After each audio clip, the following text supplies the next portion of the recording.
Në Muzeun Kombëtar të Fotografisë Marubi u hap ekspozita Venus e kuruar nga Lek Gjeloshi, një ekspozitë që sjell imazhe nga arkivet e mjeshtrave të fotografisë Geg Marubi, Pjetër Raboshtan dhe Dit Jakova, duke ndikur gjurmët e një skulpture që shfaq në repertorin e tyre. Në qendër të ekspozitës është shtëpia Marka Karriçit në Shkodër, e njohur më vonë si shtëpia e Pionerit, ku janë zhvilluar ngjarje të rëndësishme historike dhe artistike.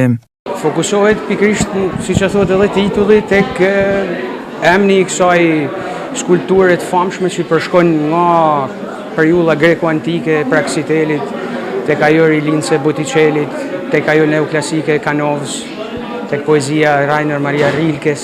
Pra, kulturën ka një amplitudë shumë të zgjatën në kohë, tek jo hyni, tek ky mit i bukurisë ideale të përsosur, të cilën e kam gjetë në oborrin e Marka Karriçit, në fotot e Geg Marubit, Dit Jakovës dhe të Pjetër Raboshës. Periudha fillon me vitin 1914, ku ne shohim një ritual darsme, që e kanë quajtur darsma imagjinare për faktin sepse ka qenë një inskenim i ritualit darsmes, pra nuk ishte një martesë, ishte një martesë fiktive, si thosh.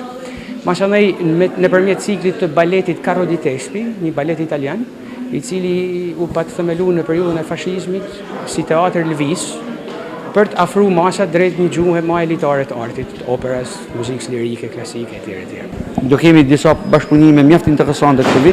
Unë ju përmenda Muzeun e Budapestit, do kemi një bashkëpunim të ngushtë me Art House, lidhur me programin e saj 10 vjeçar të rezidencave të artit, e gjithashtu edhe me grupimin e artistëve italian Alterazioni Video, ku për herën e parë do synohet edhe ndërtimi një ciklit me disa imazhe të shkrepura gjatë fillimit viteve 2000 në Shqipëri nga këto artistë.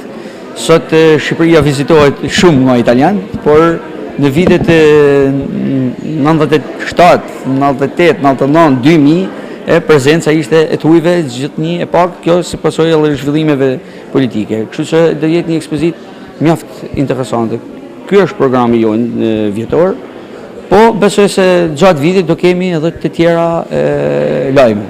Kjo është ekspozita e parë për vitin 2025 dhe do qëndrojë hapur deri më 1 qershor.